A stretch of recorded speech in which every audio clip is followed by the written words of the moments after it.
I've owned my Model 3 for over 45,000 miles, and I test drove the brand new refreshed 2024 Model 3. Well, there's some things that stuck out that really don't make sense and a lot that do that you're getting in the refreshed Model 3. Let's get into it in today's video. Comparing the current Model 3 to the refresh, Tesla learned a lot. It's been over 6 years since the Model 3 saw a refresh. And if you're thinking about buying a Model 3, let's start with some good things that Tesla added based on my experience and some features they really needed. One of the most popular features of any Tesla are the cameras that surround the vehicle. These are used in Sentry mode, for autopilot and full self-driving, and for me, when I'm driving, I use them to see my blind spots. Well, still, even though there's all these cameras in your Tesla, there's still areas that are truly blind spots. Well, Tesla learned from this, and now what makes sense, they added a blind spot indicator. So this makes sense because in previous Model 3s, you had a speaker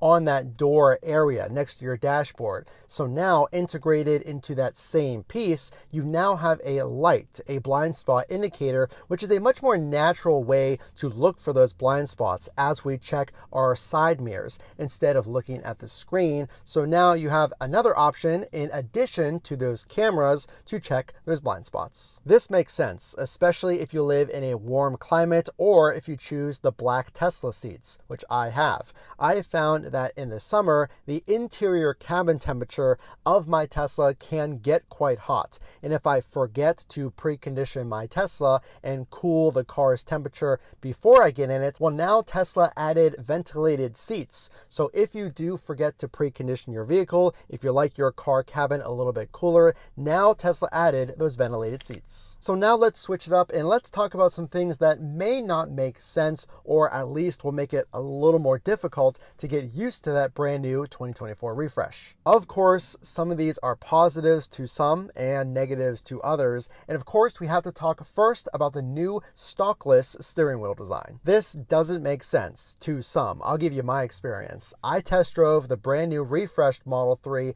twice. And on that first test drive, muscle memory definitely kicks in as your hands are looking for that steering wheel stock. Well, on the second time, I found myself being much more comfortable, and that's after the first test drive lasting only 30 minutes, and part of that allotted to driving. I probably drove the car for 30 minutes, and I was already getting used to using those embedded buttons into the steering wheel versus the steering wheel stocks that some call a big mistake by Tesla, and to others like myself, it's easier than you think. This doesn't make sense to some. Again, Tesla dealing with possible quality issues on the new refreshed Model 3, with pictures posted on X of misaligned LED lights, the transition from the door to the dash, but in my experience, it was quite opposite. The first thing I noticed were seamless panel gaps and everything being in line. So as always, when you make production vehicles, you're going to have those deviations. While some say this is a miss, I would say for the most part, you're going to see big improvements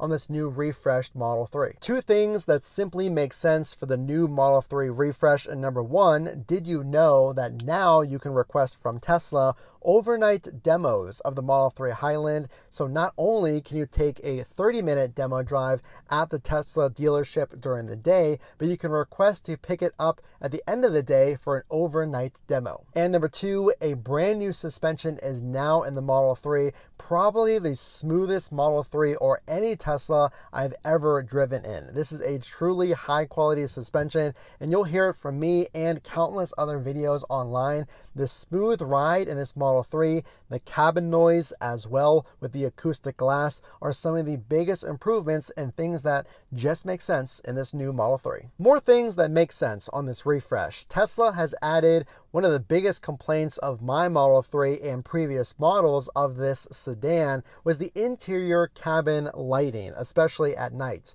Well, obviously, Tesla's refresh includes ambient lighting that wraps door to door and extends to the rear, allowing you to change the vibe of your Tesla, and they're actually even advertising with that phrase. But then there's this. Footwell lights are now added to the refreshed Model 3, and this is great because the previous Model 3s, the only lighting came from your screen. So now you have ambient lighting and a new convenient feature in those footwell lights. 3 things that literally make sense in this new refresh. Number 1, if you don't like shifting on the screen, because now there's no stalks, you have to shift on the screen. Again, a feature that I found myself, especially on my second demo drive, learning very quickly. Well, Tesla got ahead of this and gave you a second option. If you don't want to shift on the screen, or let's say something were to happen to your screen, you now have a second option. You can simply click above your rear view mirror and thus illuminates a gear shifter for you.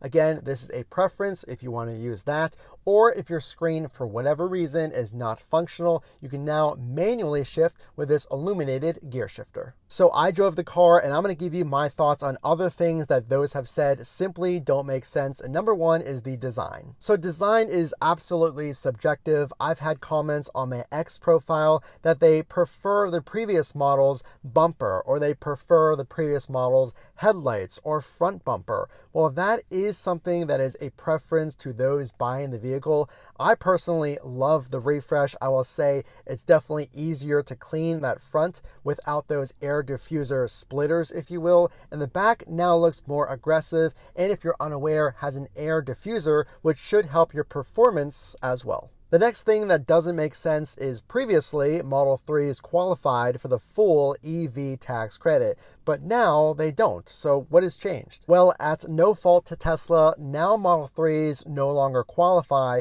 because of stringent battery rules set by the federal government's EV tax credit. So now the Model 3 rear-wheel drive that used to get a tax credit and the long range no longer qualify, and the only Model 3 that does, the Model 3 Performance, you can no longer buy at this time. You can get around that if you choose to lease your vehicle. That way you will get the full EV tax credit. Again, Tesla doesn't offer any buyouts, so you have to give back the vehicle after your lease is done, but that is a way to get the EV tax credit. The final 2 I want to end with 2 big features that make sense. They now added a rear screen, and as somebody that has a family, my kiddo would absolutely love playing games on that rear screen. And parents, you can rejoice. You can actually set up separate headphones on that rear screen so they can listen to something completely separate than you in the front. But that is a great feature. And point number 3, the price has not changed.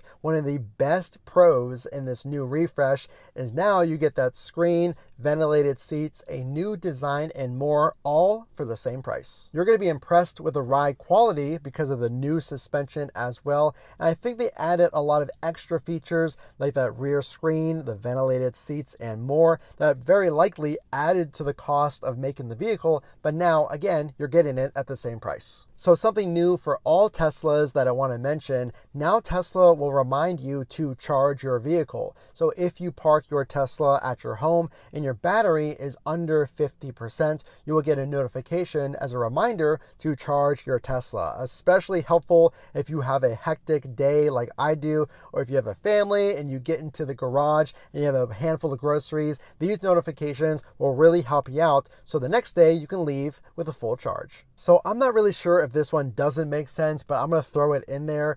You're spending $40,000+ and Tesla still doesn't give you any kind of floor mats. So imagine you pick up your delivery on day 1 and you show up and you carry a boot full of mud from the rain into your Tesla. So you either bring some with you or you quickly order before or soon after your delivery. Again, completely something they don't need to do, but it would be nice to have at least something in there while you take delivery. So if you like this video, make sure to drop a like and consider subscribing. It'll allow YouTube to show you more of these videos and we can reach more Tesla fans. I would greatly appreciate it. As always, this is Matt from Frunk to Trunk. We will see you in the next video.